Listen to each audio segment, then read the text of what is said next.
हाँ, स्टार्ट करते हैं। आज है वेंसडे मॉर्निंग। ठीक है।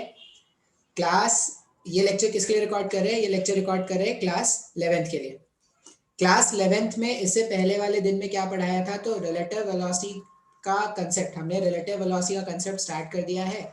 और रिलेटिव वेलोसिटी में मैंने 2 लेक्चर, एक तो बेसिक लेक्चर तुमको बता दिया कि रिलेटिव वेलोसिटी होता क्या है, और उनके बाद वाले लेक्चर्स में रिलेटिव वेलोसिटीज पे कुछ अच्छे क्वेश्चंस मैंने आपको सॉल्व करा दिए। अब रिलेटिव वेलोसिटी का एक और कंसेप्ट होता है रेनमैन प्रॉब्लम, एक और कंसेप्ट होगा रिवर बोट प्रॉब्लम। आज रेनमैन प्रॉब्लम पे बात करते हैं, अगले दिन पे क्या करेंगे? रिवर बोट प्रॉब्लम पे बात करेंगे। तो स्टार्ट करते हैं। देखो, रिलेटिव वेलोसिटी जितना मैं बता दूंगा उतना, जितना मैंने बता दिया है उसमें आपको क्वेश्चन जरूर सॉल्व करने हैं। जब तक आप क्वेश्चंस नहीं सॉल्व करोगे तो एग्जाम्स में इसके क्वेश्चन नहीं बनेंगे। जो और भी काइनेमेटिक्स के जो क्वेश्चंस है, जब तक आप प्रैक्टिस नहीं करोगे ना तब तक आपको बहुत ही मुश्किल लगेगा। काइनेमेटिक्स के क्वेश्चन बहुत ही इजी होते हैं, लेकिन एक बार प्रैक्टिस करनी बहुत जरूरी है। अगर आप प्रैक्टिस करोगे तभी आप एग्जाम्स में उससे रिलेटेड क्वेश्चन सॉल्व कर पाओगे। ठीक है, चलिए तो स्टार्ट करते हैं आज का लेक्चर। तो इंट्रोडक्शन इतना ही तक था। अब मैं चला जाऊंगा share screen, open board, share. आज हम क्या करने वाले हैं? आज हम बात करने वाले हैं Rain Man problem. Rain man problem के बारे में। अब रेन मैन प्रॉब्लम, ये जो रेन मैन प्रॉब्लम है इसमें बेसिकली अपने को क्या करना है वो देखते हैं। तो रेन तो ऑब्वियसली सबने देखा होगा, सावन सबके घर में आया होगा, सावन आया है। ठीक है, मान लेते हैं कि ये मेरा सरफेस है। ठीक है, और यहां पर सावन आया है वाली एक्ट्रेस। ठीक है, सावन आया वाली एक्ट्रेस यहाँ पर खड़ी है, और रेन जो है वो एकदम वर्टिकल आ रहा है, सीधा सीधा मस्त से रेन आ रहा है। रेन जो था वो कैसे कैसा आ रहा है? वो एकदम सीधा सीधा आ रहा है। अब ये जो एक्ट्रेस है उसको पता है कि अगर रेन ऐसे सीधा सीधा आ रहा है, अब ये एक्ट्रेस दिमाग वाली एक्ट्रेस है। ठीक है, आलिया भट्ट नहीं है ये।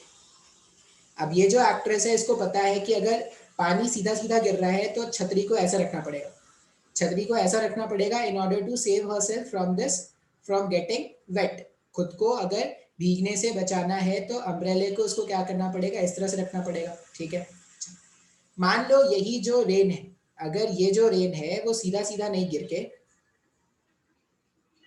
ये जो रेन है वो सीधा सीधा नहीं गिर के कुछ एंगल पर अगर आता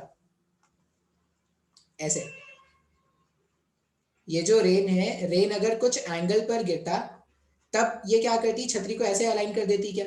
वर्टिकल से कुछ डायरेक्शन पे। अब जनरली क्या करते हैं? जनरली जो अम्ब्रेला है उसको वर्टिकल ही रखते हैं, इसलिए हम जब भी एंगल को मतलब अम्ब्रेला के बारे में बात करेंगे ना तो उसको क्या करेंगे? वर्टिकल से ही टिल्ट किया करेंगे हमेशा। तो अब क्या करने वाले हैं? वर्टिकल से कुछ एंगल पर इसको टिल्ट कर देंगे, तब जाके खुद को बचा पाएंगे क्या पानी से। तो ये जो रेन है, अगर हम स्टेशनरी, हम रुके हुए हैं, तो रेन जिस डायरेक्शन में गिरेगा, रेन जिस डायरेक्शन में एक्चुअल में गिर रहा है उसी डायरेक्शन में हमें क्या करना होता है? उसी डायरेक्शन में हमें अम्ब्रेला को रखना पड़ता है in order to get oneself protected from being wet. अच्छा, अब मान लो मेरे को सुकून नहीं है, अब पानी आया और ये जो एक्ट्रेस है उसको दौड़ना भी, छतरी लेके एक्ट्रेस को क्या करना है? दौड़ना है। फिर से ये एक्ट्रेस है, उसको सुकून नहीं है जिंदगी में। अभी ये जो एक्ट्रेस है वो क्या कर रही है? 10 मीटर पर सेकेंड के स्पीड से आगे भाग रही है।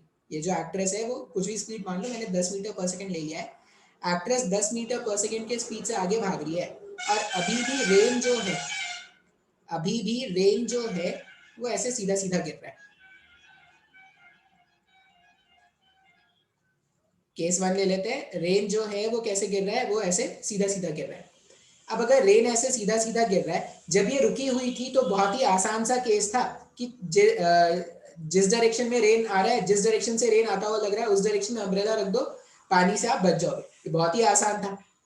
अब अगर आप ये सोचोगे कि सर अब कहाँ पे रखना पड़ेगा, अब क्या प्रॉब्लम हो जाएगा? अगर वो 10 मीटर पर सेकेंड से भाग भी रही है तो रेन ने अपना डायरेक्शन थोड़ी बदला, रेन तो अभी भी वैसे ही गिर रहा है, रेन अभी भी वैसे ही गिर रहा है, छतरी वो अभी भी ऐसे ही रखेगी।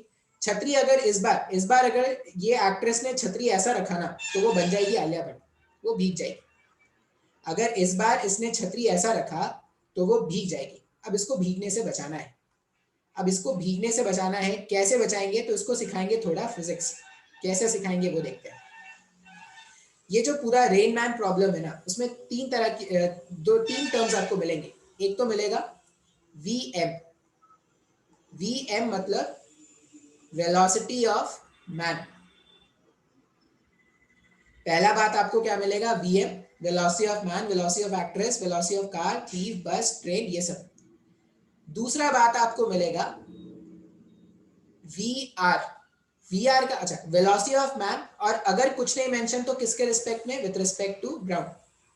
कुछ अगर नहीं मेंशन है मतलब वो ग्राउंड के रिस्पेक्ट में। अच्छा, वी आर क्या है?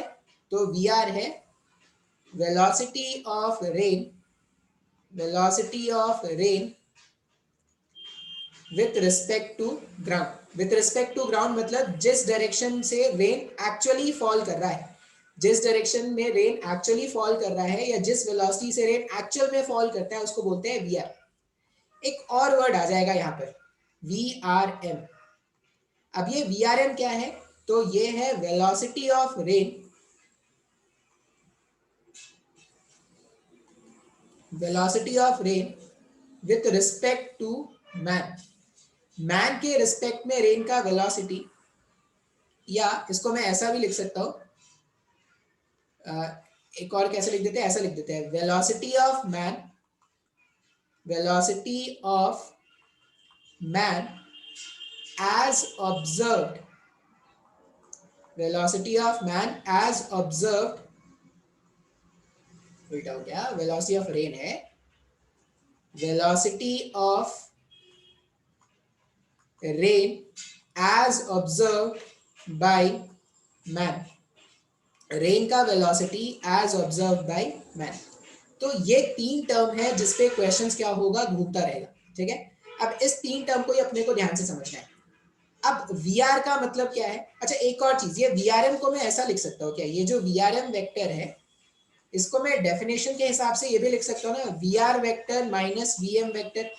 ठीक है, अब मैंने एग्जाम्पल 1 आपको बताया था, मान लो कि ये वीएम वेक्टर जो है वो है जीरो वेक्टर, ये जो वीएम वेक्टर है वो क्या है? Zero vector. अब अगर ये वीएम वेक्टर जीरो है मतलब इंसान रुका हुआ है, तो जो रेन का एक्चुअल डायरेक्शन होगा उसी डायरेक्शन में रेन इंसान को आता दिखेगा क्या? जो वीआर वेक्टर है वही तो वीआरएम वेक्टर हो जाएगा ना। वीआरएम वेक्टर और वीआर वेक्टर सेम हो जा रहा है, इसका मतलब ये है कि जिस डायरेक्शन से रेन एक्चुअल में फॉल कर रहा है, ग्राउंड के रिस्पेक्ट में जिस डायरेक्शन से रेन एक्चुअल में फॉल कर रहा है, मैन को भी उसी डायरेक्शन से आता दिखेगा क्या? तो पहला केस बहुत ही सिंपल है। लेकिन अगर वीआरएम वेक्टर अगर वीएम वेक्टर जीरो नहीं है, अगर वीएम वेक्टर जीरो नहीं है इसका मतलब क्या बोलेंगे? अगर ये जो वीएम वेक्टर है ये जीरो नहीं है, तो वीएम वेक्टर अगर जीरो नहीं है तो क्या प्रॉब्लम होगा? जैसे ये VRM vector VR minus VM है क्या? मतलब रेन मैन को जिस डायरेक्शन में आता दिखेगा वो रेन पर तो डिपेंड कर ही रहा है, रेन के डायरेक्शन पे डिपेंड कर रहा है, साथ ही साथ इंसान के भागने के स्पीड पे भी डिपेंड कर रहा है क्या? इंसान अगर नहीं भाग रहा है तो जिस डायरेक्शन से रेन एक्चुअल में गिर रहा है वही उसी डायरेक्शन में छतरी रखेंगे। लेकिन अगर इंसान भागना स्टार्ट कर दे तो रेन जो जिस डायरेक्शन से मैन को आता दिखेगा, ये वीआरएम का मतलब क्या है? Velocity of rain as observed by man. Man को जिस वेलोसिटी से रेन आता दिखेगा वो जो वैल्यू है वो वीआर वेक्टर और वीएम वेक्टर के रिजल्टेंट पे डिपेंड कर रहा है, उसके माइनस पे डिपेंड कर रहा है क्या? बात समझ में आ रहा है? इसका मतलब जब ये इंसान दौड़ना स्टार्ट करेगा तो कहानी कुछ बदल जाएगी। अभी इसको मैं डायग्राम से भी समझाता हूँ, ये जो मैंने लिखा है ना इसको मैं डायग्राम से समझाता हूँ तो शायद ज्यादा अच्छे समझ में आए। देखो मैं समझाने की पूरी कोशिश करूंगा, तुम समझने की पूरी कोशिश करना, और अगर मैं समझाने में फेल हो जाऊं या तुम समझने में फेल हो जाओ तो याद कर लेना। ठीक है, तो याद कर लेना क्वेश्चन कैसे सॉल्व करते हैं। अभी अगर आप देखोगे तो वीएम वेक्टर जो है, वीएम वेक्टर इस तरफ है और ये वीआर वेक्टर हो गया क्या? ठीक है, मैं कैलकुलेट करना चाहता हूं वीआरएम वेक्टर, मतलब रुके हुए मैन के लिए। वीआरएम वेक्टर मतलब ऑब्जर्वर कौन है? मैन हमारा ऑब्जर्वर है। अगर मैन ऑब्जर्वर है मतलब मैन को रोकना पड़ेगा क्या? अब रुके हुए मैन के लिए रेन का वेलोसिटी, इसको हम क्या बोलेंगे? रुके हुए मैन के लिए, रुके हुए मैन के लिए रेन का वेलोसिटी, रेन का वेलोसिटी, ये मेरे पास वीआरएम वेक्टर आ गया। अच्छा, अब यहां पर अगर मैं इंसान को रोकने की कोशिश करूं तो इंसान को रोकने के लिए मैं क्या करूंगा? इंसान को रोकने के लिए मैं क्या करता हूं, यहां पे लगा देते हैं माइनस में 10, यहाँ पे 10 meter per second opposite direction लगा देते हैं। अब जितना फॉरवर्ड डायरेक्शन का वेलोसिटी था उतना ही मैंने नेगेटिव डायरेक्शन में भी ऐड कर दिया, तो इसका रिजल्टेंट क्या हो गया? 0 हो गया। अच्छा, अब नेचर जो है वो तो भाई न्याय करती है, न्याय करती है इन द सेंस जितना वेलोसिटी आपने इस मैन पर पीछे ऐड किया है उतना ही वेलोसिटी आपको क्या करना पड़ेगा? रेन में भी ऐड करना पड़ेगा। तो रेन में भी मैंने क्या कर दिया, मैंने, अब देखो मैं इसको थोड़ा ऊपर नीचे बना रहा हूँ ताकि मैं समझा सकूँ आपको। तो ये जो 10 था उसको मैंने इधर, इधर और इधर ऐसे ऐसे मैंने बना दिया। अब इन दोनों का आप रिजल्टेंट देखो, देखो ये मेरे पास वी है और ये ना मेरे पास माइनस ऑफ वी है। ये वी आर वेक्टर नीचे की तरफ है और ये माइनस ऑफ वी एम। इन दोनों का जो रिजल्टेंट है वो कुछ ऐसा आएगा क्या? अब वेक्टर ऐसा है तो रिजल्टेंट ऐसा आएगा ना।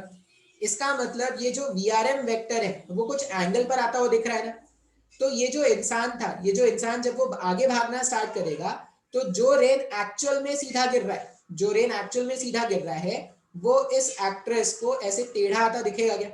अब अगर रेन ऐसे आ रहा है, टेढ़ा आता दिख रहा है, मतलब छतरी अपने को ऐसी रखनी पड़ेगी क्या? कुछ एंगल पे टिल्ट करके रखेंगे ना वर्टिकल से, तो वर्टिकल से कुछ एंगल पर टिल्ट करके रखना पड़ेगा। अब कितना टिल्ट करना है, क्या करना है, ये सब मैं समझा दूंगा। अभी बस आप इतना समझो कि अगर इंसान भागना स्टार्ट कर दे तो जैसे छतरी पहले रख रहे थे अभी वैसे नहीं रख पाएंगे। ठीक है? अच्छा, और भी केसेस देखते हैं। सर बोलोगे सर मेरे को एक केस में नहीं समझ में आया, ठीक है और केस देखते हैं।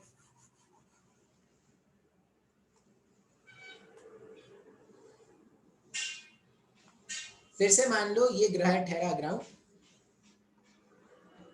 ठीक है,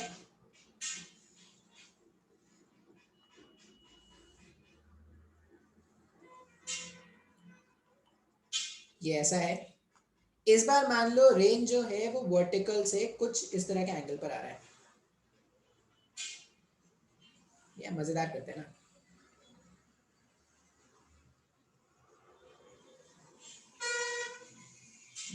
यही सही, यही सही, यही सही है भाई साहब, यही सही है। वो जो रेन है वो कुछ एंगल पर ऐसे गिर रहा है। ये सब तो नोटिस कर सकते हो, ऐसे सावन चला गया है, सावन में बताता तो ये सब नोटिस कर लेते।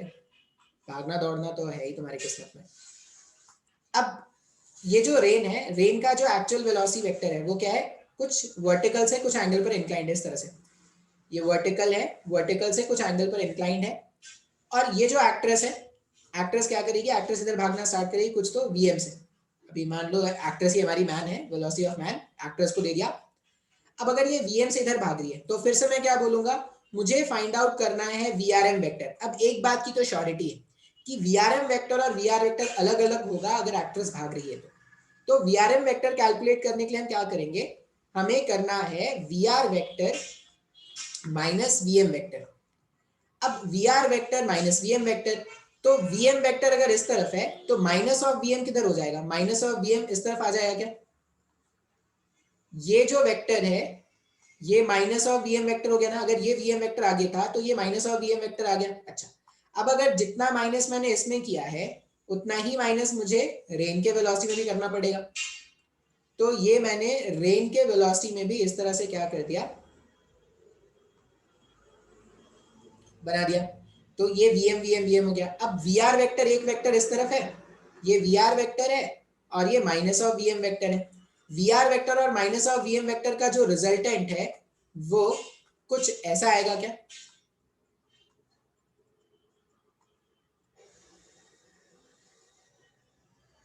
इसका मतलब क्या चल रहा है कि जो रेन एक्चुअल में वर्टिकल से उधर की तरफ भाग रहा था, जो रेन एक्चुअल में रेन वी आर इस तरफ था लेकिन एक्ट्रेस को इस डायरेक्शन में आता हुआ दिख रहा है क्या? बात समझ में आ रहा है? अब एक्ट्रेस जितना ज्यादा स्पीड से भागना स्टार्ट कर देगी ना, एक्ट्रेस जितना ज्यादा स्पीड से भागना स्टार्ट कर देगी ये रिजल्टेंट उतना ज्यादा बेंड होना स्टार्ट हो जाएगा। अब तुमने देखा होगा जब कार की स्पीड बहुत ज्यादा होती है ना, जब कार की स्पीड बहुत ज्यादा होती है तो ये जो वेक्टर है वो कुछ ऐसा होना स्टार्ट हो जाएगा, मतलब आपके विंडशील्ड पर वो रेन हिट नहीं करेगा, वो आपके ऊपर ऊपर जाके पार होता जाएगा।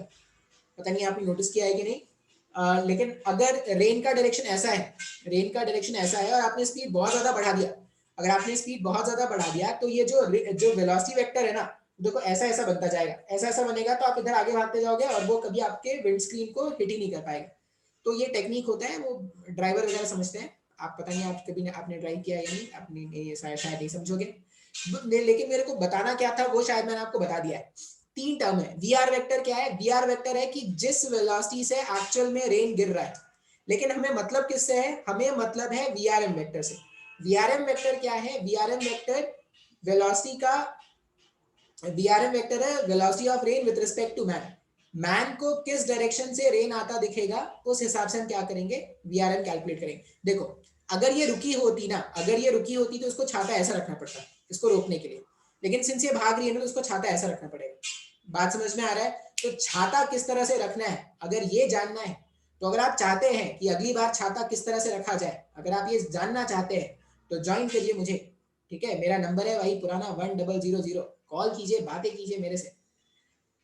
इस तरह से हम क्या करते हैं रेन मैन प्रॉब्लम को, देखो ये मैंने अभी कोई भी क्वेश्चन नहीं कराया है, मैंने सिर्फ कंसेप्ट समझाने की कोशिश की है कि जब इंसान भागना, रुका हुआ इंसान है तो कोई तो दिक्कत ही नहीं है, बहुत ही आसान चल रही कहानी, लेकिन इंसान भागना स्टार्ट कर दे तो आपको क्या करेगा, आपको क्या करना पड़ेगा? सोचना पड़ेगा और डायग्राम बनाना पड़ेगा। यहाँ पे आपका वेक्टर के समझ का बहुत ज्यादा यूज होने वाला है। अगर आपका वेक्टर सही है तो आपको प्रॉब्लम नहीं होगा। ठीक है, चलिए स्टार्ट करते हैं क्वेश्चंस के साथ। कुछ समय के लिए पॉज करते हैं, फिर क्वेश्चंस लिख के वापस आते हैं। ये देखिए एक क्वेश्चन है, क्वेश्चन में क्या बोल रहे हैं? Rain is falling vertically and a man is moving with velocity 6 metre per second. ठीक है, रेन वर्टिकली गिर रहा है, तो वीआर के बारे में उन्होंने क्या बता दिया कि वीआर जो है वो ऐसे सीधा सीधा आ रहा है। रेन इज फॉलिंग वर्टिकली मतलब वीआर जो है वो ऐसे सीधा सीधा आ रहा है।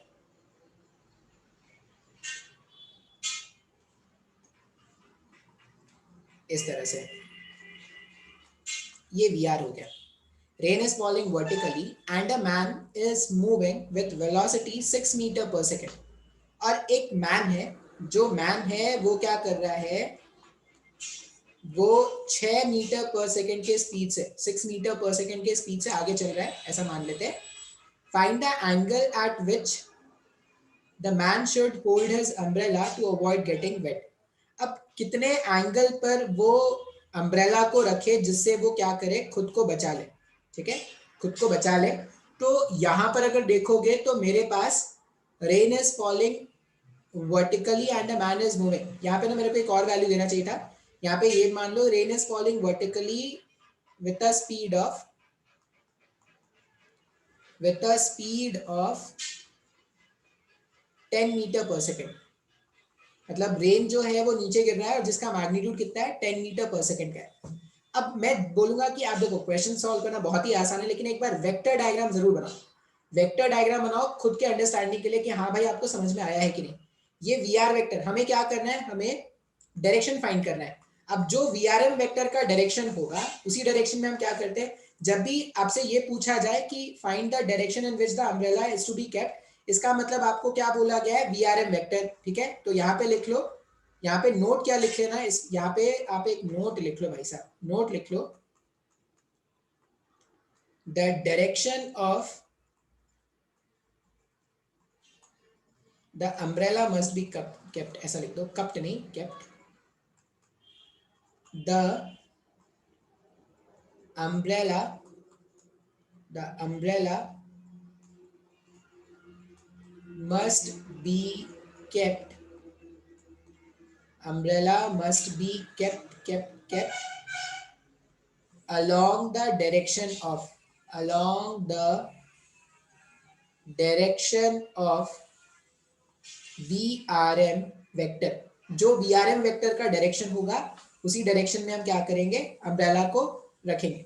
ठीक है, अभी देखो ये VR वेक्टर है, minus of V M vector, अगर वी एम वेक्टर आगे की तरफ था तो minus of V M vector इस तरफ बना देंगे क्या, ये मेरे पास इस तरह से बनाएंगे तो ये minus of V M vector है, थोड़ा ऊपर नीचे बना देते हैं ऐसा,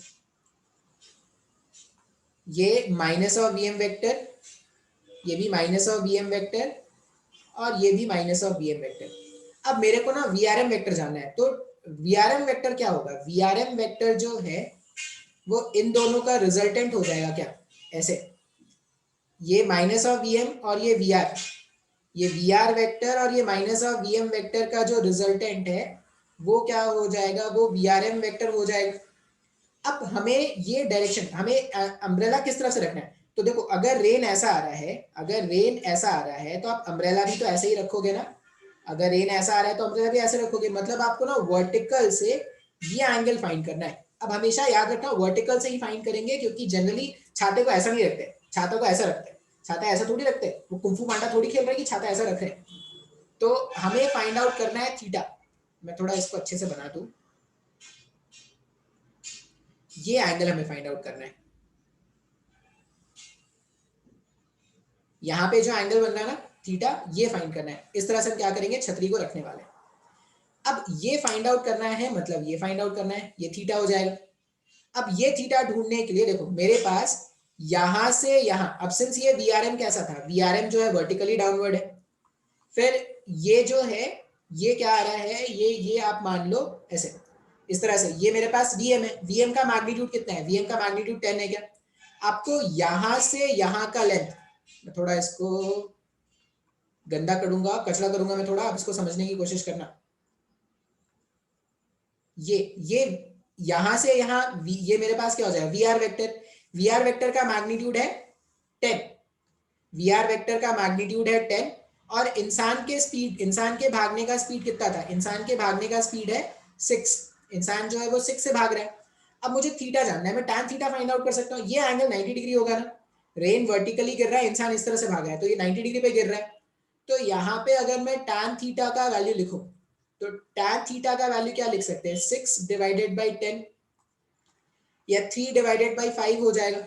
3 डिवाइडेड बाई 5, अगर tan थीटा 3 डिवाइडेड बाई 5 आ रहा है, कोई स्टैंडर्ड एंगल है नहीं, थीटा को लिख दो tan इनवर्स 3/5, इसका मतलब वर्टिकल से tan इनवर्स 3/5 एंगल पे रखेंगे तो पानी को गिरने से रोक सकते हैं क्या। अच्छा, अब अगर ये मेरे क्वेश्चन सॉल्व हो गया, ये मेरा क्वेश्चन सॉल्व हो गया, मान लो मेरे से बोला जाए, मान लो मेरे से बोला जाए find the speed, find the, इसको मैं हटा देता हूं क्वेश्चन, क्वेश्चन का एक पार्ट तो हो गया कि छतरी किधर रखें या छतरी कितने एंगल पर रखें।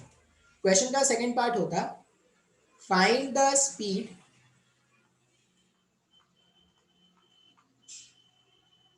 with which, find the speed with which the rain,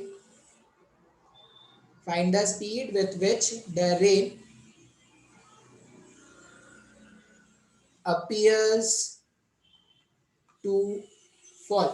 speed निकालना है, मतलब वी आर एम वेक्टर का मैग्नीट्यूड निकालना है क्या। अब अगर वी आर एम वेक्टर का मैग्नीट्यूड निकालना है तो हम क्या करते हैं, इसके मैग्नीट्यूड पे काम करते हैं, बात करते हैं, इसका मैग्नीट्यूड ढूंढते हैं। मैं जानता हूं कि वी आर एम वेक्टर जो है वो है V R vector minus of V M vector, ठीक है। अच्छा, अब अगर मेरे को वी आर वेक्टर और minus of V M vector का ए वेक्टर, आपको मैंने बताया होगा, अगर आपको ये ढूंढना है ए वेक्टर माइनस बी वेक्टर का रिजल्टेंट ढूंढना होता है, अगर इसका मैग्नीट्यूड ढूंढ रहे होते हैं, तो A square B square plus, sorry minus हो जाएगा यहाँ पे 2ab cos थीटा लगाते हैं क्या, जहाँ पे थीटा जो है वो ए और बी का वेक्टर एंगल है, तो इसी फॉर्मूले को यूज करते हैं। वैसे आप और भी मैं तरीका एक बता दूंगा। अब वी आर एम वेक्टर का मेरे को मैग्नीट्यूड जानना है, वी आर एम वेक्टर का मैग्नीट्यूड जानना है, मतलब मेरे को V R vector minus V M vector का मैग्नीट्यूड जानना है। इसको अगर मैं सिंप्लीफाई करूंगा तो मैं लिखूंगा वी आर वेक्टर के मैग्नीट्यूड का square plus V M vector के मैग्नीट्यूड का square plus 2 times of V R into V M, plus 2 times of V R into V M, और दोनों के बीच का वेक्टर एंगल देखो, देखो ये वी आर वेक्टर इस तरफ है और वी एम वेक्टर तो इधर है ना। अब ये जो थीटा लिखते हैं वो एक्चुअली में वी आर वेक्टर और वी एम वेक्टर के बीच का एंगल होता है, माइनस ऑफ वी एम के बीच का एंगल नहीं होता, ये शायद आपको याद हो। तो ये एंगल 90 डिग्री का है। अब यहाँ पे रख देंगे cos 90, ये माइनस के साथ रहेगा, माइनस के साथ cos 90। cos 90 का वैल्यू क्या होता है? cos 90 होता है 0। तो ये पूरा खत्म हो गया, गायब हो गया। तो ये कितना आ जाएगा? Root over of V R का स्क्वायर प्लस वी एम का स्क्वायर आ जाएगा ना। अब जो भी वैल्यूज है कितना, 6 का स्क्वायर 10 का स्क्वायर, तो ये आंसर हो जाएगा रूट ओवर ऑफ 10 का स्क्वायर प्लस 6 का स्क्वायर। तो रूट ओवर ऑफ 136 आ गया क्या, मीटर पर सेकेंड। बात समझ में आ रहा है? ये एक तरीका हो गया इसको सोचने का। एक और तरीका क्या है, ये अगर एक राइट एंगल ट्राइंगल है, ये जो मैंने येलो और रेड से ट्राइंगल बनाया है, ये जो रंग बिरंगा ट्राइंगल हमने बनाया है, इस ट्राइंगल का बेस का, सॉरी इस ट्राइंगल में ये 6 हो गया, ये 10 हो गया, तो हाइपोटेनस क्या हो जाएगा? रूट ओवर 6 का स्क्वायर प्लस 10 का स्क्वायर हो जाएगा। तो ये एक क्वेश्चन हो गया। अब देखो, आपको वी आर वेक्टर के बारे में सब कुछ पता है, वी आर वेक्टर के बारे में सब कुछ पता है, मतलब आप वी आर वेक्टर का मैग्नीट्यूड जानते हो, डायरेक्शन जानते हो। वीएम वेक्टर का आप मैग्नीट्यूड जानते हो, डायरेक्शन जानते हो। वीआरएम वेक्टर का आप मैग्नीट्यूड जानते हो, डायरेक्शन जानते हो। डायरेक्शन जानते हो मतलब वर्टिकल से कितने एंगल पर आ रहा है, ये तो आपको पता ही है, ठीक है। तो ये एक क्वेश्चन हो गया। और भी क्वेश्चंस में देखते हैं, सॉरी एक या दो क्वेश्चंस हो गए, और क्वेश्चंस देखते हैं। मैं स्क्रीन पॉज करूंगा, क्वेश्चन लिखूंगा, फिर वापस आते हैं। ये देखो, एक दूसरा क्वेश्चन है। देखो, क्वेश्चंस जैसे भी हो आपको पढ़ना है और उसको डायग्राम में आपको रिप्रेजेंट करना है। अगर आपने क्वेश्चन का सही सही वेक्टर डायग्राम बना लिया तो क्वेश्चन आपसे सॉल्व हो जाएगा, ठीक है। देखते हैं अब किस तरह से बनाना है। सब बोलोगे सर कैसे पता चलेगा कि वेक्टर डायग्राम सही है गलत है? तो आप ना जब चीजें एनालाइज करना स्टार्ट करोगे तो आपको खुद ब खुद समझ में आना स्टार्ट हो जाएगा। देखो कैसे, अ स्टैंडिंग मैन, एक रुके हुए इंसान को क्या लग रहा है, observes rain falling with the velocity of 20 metre per second. अब रुके हुए इंसान को जो रेन का स्पीड दिखता है वो रेन का एक्चुअल स्पीड है क्या? अगर रुके हुए इंसान को लग रहा है कि रेन 20 मीटर पर सेकेंड से गिर रहा है, मतलब ये रेन का एक्चुअल स्पीड है क्या? ठीक है। अच्छा, at an angle of 30 degree with the vertical. अच्छा भाई साहब, मतलब इसने क्वेश्चन का पहला पार्ट क्या बोल रहा है, क्वेश्चन का पहला पार्ट ये बोल रहा है हमें कि यहां पर क्वेश्चन का पहला पार्ट है, एक रुका हुआ इंसान है, रुका हुआ इंसान,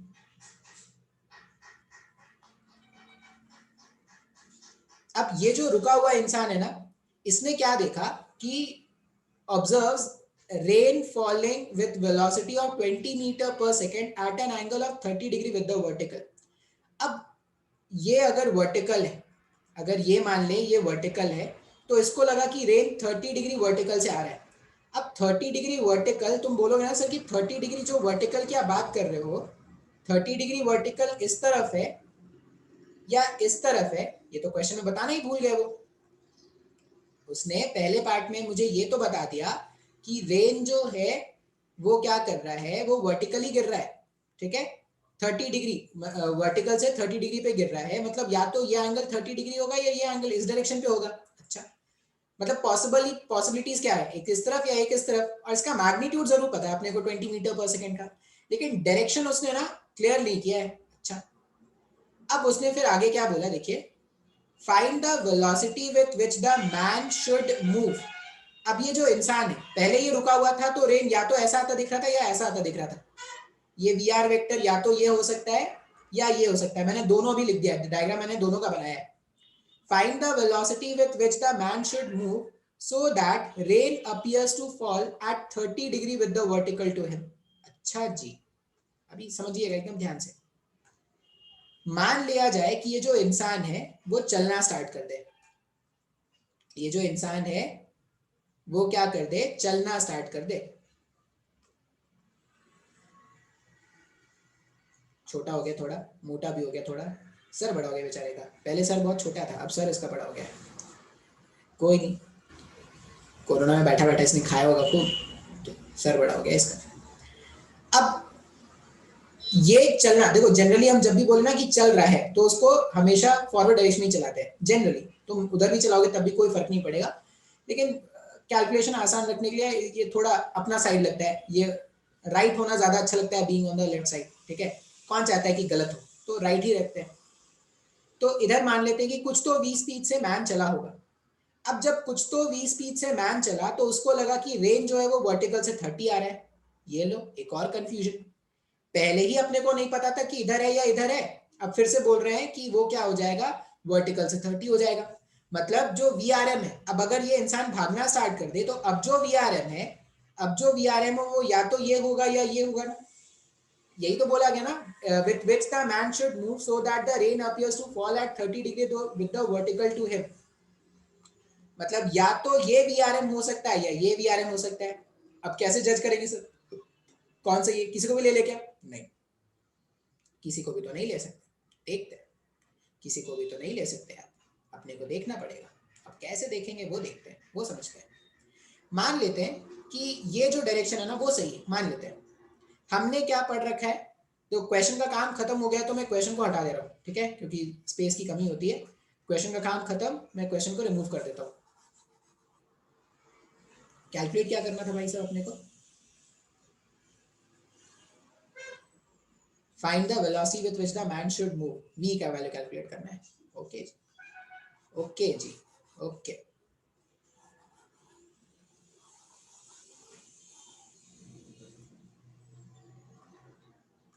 देखो अब मान लो ये जो पहला डायग्राम है वीआर का, अगर वो सही होता, ये वीआर वेक्टर होता अगर, ठीक है, और वीएम वेक्टर, इंसान किधर भाग रहा है, इंसान भाग रहा है उधर, ये मेरे पास वीएम वेक्टर है। अच्छा, हम क्या जानते हैं कि ये जो वीआरएम वेक्टर है वो एक्चुअल में क्या है, वो एक्चुअल में वीआर वेक्टर और वीएम वेक्टर का, इस तरह से हम लिखते हैं ना, VR vector minus VM vector. तो जो वीआरएम वेक्टर है वो वीआर वेक्टर और माइनस ऑफ वीएम वेक्टर का रिजल्टेंट है। अब माइनस ऑफ वीएम वेक्टर इधर आ जाएगा क्या? अब अगर मैं ये 30 डिग्री बोल रहा हूं और ये मेरा माइनस ऑफ वीएम वेक्टर है, वीआर वेक्टर और माइनस ऑफ वीएम वेक्टर का रिजल्टेंट कहीं बीच में आएगा क्या? तो ये वर्टिकल से डेफिनेटली 30 तो नहीं है भाई साहब, ये जो है ये वर्टिकल से डेफिनेटली 30 तो नहीं है, 30 से कुछ ज्यादा ही है, क्योंकि 30 तो यही एंगल था। अब अगर रिजल्टेंट उधर शिफ्ट हो रहा है मतलब ये डेफिनेटली 30 से तो आ नहीं रहा है। अगर 30 नहीं आ रहा मतलब ये वीआर तो नहीं हो सकता। ये जो वीआर का डायरेक्शन हमने सोचा था इसको हमने रूल आउट कर दिया है। तो आप स्क्रीन पॉज करके इसको ड्रॉ कर लेना अपने रफ कॉपी में या अपनी कॉपी में, इसको ड्रॉ कर लेना। इसके लिए एनालाइज कर लेते हैं। अगर ये वीआर वेक्टर है इस तरह से और माइनस ऑफ वीएम वेक्टर अगर इधर चला जाए, माइनस ऑफ वीएम वेक्टर इधर चला जाए, तो जो रिजल्टेंट है वो इधर कहीं पे आ सकता है क्या? इन दोनों के बीच में कहीं पे आएगा ना, तो ये रिजल्टेंट 30 डिग्री हो सकता है क्या? अच्छा भाई साहब, इसका मतलब जो इंफॉर्मेशन उन्होंने मेरे को नहीं बताया था क्वेश्चन में, वो मैंने खुद से ढूंढ लिया है। मैंने खुद से ढूंढ लिया, क्या ढूंढ लिया मैंने, कि वीआर वेक्टर का डायरेक्शन कौन सा सही है। ये वीआर वेक्टर का डायरेक्शन सही है क्या? अगर ये वीआर वेक्टर का डायरेक्शन सही मानेंगे तभी जाके ये कहानी सही हो पाएगी, ठीक है। अच्छा, अभी तो वीआरएम वेक्टर, अब ये अगर वीआरएम वेक्टर अगर इधर होगा तो ये वाला हटा देंगे, इसकी कोई जरूरत नहीं। अब डायग्राम देख लीजिए, डायग्राम कैसा है। ये वीएम वेक्टर इस तरफ है, ये वीआर वेक्टर इस तरफ है, ये एंगल भी 30 डिग्री का है, ठीक है। अच्छा, अब हम क्या करते हैं, एक एक करके वैल्यूज लिखते हैं। देखो एकदम ध्यान से देखना, मैं सॉल्व कैसे करूंगा ना वो देखना है, वो सीखना है आपको। हम क्या जानते हैं कि जो वीआरएम वेक्टर है, जो वीआरएम वेक्टर, आप इस तरह से सॉल्व करोगे ना, आपको लगेगा सर टाइम बहुत लग रहा है। बुक्स में ना झंडू मेथड दिया हुआ है, आप बुक्स का मेथड देखो ना, घंटा समझ में आएगा कुछ भी। ये जो बता रहा हूं आप उससे देखना, आपको सब कुछ समझ में आएगा और आप हर सारा वैल्यूज बता सकते हो इस मेथड से। वीआरएम वेक्टर को हम क्या लिखेंगे, VRM vector is VR vector minus VM vector, ठीक है। मैं किसी भी वेक्टर को उसके कॉम्पोनेंट के फॉर्म में लिख सकता हूं क्या? तो लिख सकते हैं, तो लिख देते हैं। अगर मैं वीआरएम को लिखूं, मेरे को वीआरएम का मैग्नीट्यूड पता है क्या? नहीं, वीआरएम का मैग्नीट्यूड तो नहीं पता था, शायद पता था क्या? नहीं नहीं नहीं, वीआरएम का मैग्नीट्यूड तो नहीं पता था। मैं फिर भी उसको रिजॉल्व करके ऐसा लिख सकता हूं ना, वीआरएम, इसका एक कंपोनेंट इस तरफ आएगा, एक कंपोनेंट इस तरफ आएगा, जिसके साथ एंगल बनता है वहां पे आता है कॉस कंपोनेंट। तो VRM cos 30 minus of J cap, और यहां पर हो जाएगा वीआरएम साइन 30 माइनस, नहीं सिर्फ आई कैप लिख दो, माइनस तो मैंने आगे लिख ही दिया,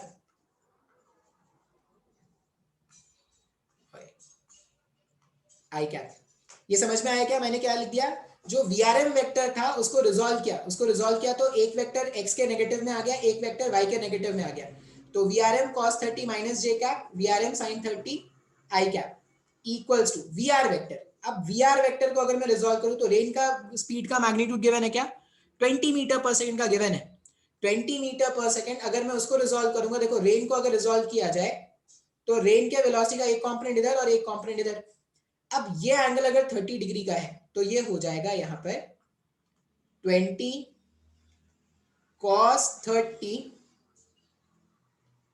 minus J cap plus 20 sin 30 I cap, लिख सकते हैं ऐसा।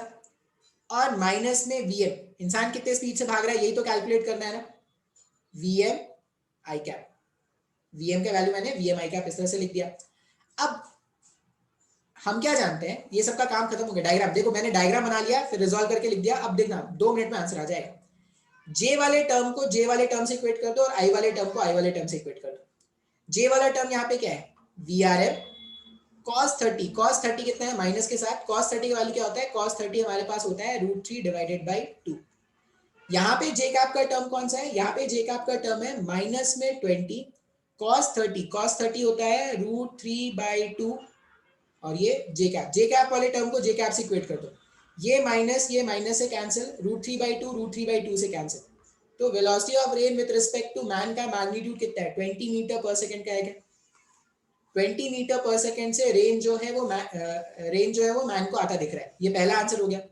फिर हम आई वाले टर्म से अगर इक्वेट करें तो यहाँ पे क्या मिलेगा, वी आर एन का वैल्यू मैंने 20 निकाल दिया ना, तो -20 इंटू साइन 30 मतलब half equals to 20 into sine 30, ये हो जाएगा हाफ और माइनस में velocity of man, minus VM वाले टर्म को उधर भेज देते हैं तो वीएम आ गया, ये हो जाएगा 10 और ये इसको भी सॉल्व करने पे 10 आ रहा है ना, -10 जब इधर आया +10 हो गया, तो वीएम का वैल्यू भी कितना हो गया 20। तो ये हमारा आंसर है। अब ऐसा इस वाले केस में आ गया कि हर कुछ वैल्यू 20 आ गया, ऐसा नहीं बोलेंगे सर 20 खेल रहे हो क्या, सारे आंसर्स आपके 20 आ रहे हैं। तो इस तरह से अगर आप क्वेश्चन देखो, मैं बोलूंगा स्टार्टिंग में आपको बहुत दिक्कत होगा वेक्टर डायग्राम बनाने में, वेक्टर डायग्राम बनाने में दिक्कत होगा। आप रेनमैन प्रॉब्लम्स आपके पैकेज में भी है, रेनमैन प्रॉब्लम एचसीवी में भी है, आप वहां से क्वेश्चन सॉल्व करें। जब तक आप रेनमैन प्रॉब्लम नहीं सॉल्व करेंगे, वेक्टर डायग्राम खुद से नहीं बनाएंगे, आपके पास आप क्वेश्चंस एग्जाम में नहीं सॉल्व कर पाओगे। अब देखो ये जो मेथड से मैंने सॉल्व किया, मेरे को सब कुछ पता है क्या, सब कुछ पता है मतलब मेरे को वी आर का मैग्नीट्यूड डायरेक्शन पता है, वीएम का मैग्नीट्यूड डायरेक्शन पता है, वीआरएम का मैग्नीट्यूड डायरेक्शन पता है। तो ये बेस्ट तरीका होता है क्वेश्चन को सॉल्व करने। हो सकता है थोड़ा टाइम लगे, लेकिन बेस्ट तरीका है। बुक्स का जो मेथड है मत यूज करना, झंडू मेथड है, फेल हो जाओगे वहां। आप 1-2 क्वेश्चन के लिए सीख जाओगे, इस तरह मेथड अगर सीख लिया आपने तो आप सब तरह के क्वेश्चन सॉल्व कर लोगे। बात समझ में आ रहा है? तो रेनमैन प्रॉब्लम में इतना ही रहने देते हैं, ठीक है। मैंने कुछ क्वेश्चंस कराए हैं, बहुत सारे क्वेश्चंस आपको करने पड़ेंगे। आप बहुत सारे क्वेश्चंस नहीं करोगे तो सब बेकार चला जाएगा, ठीक है।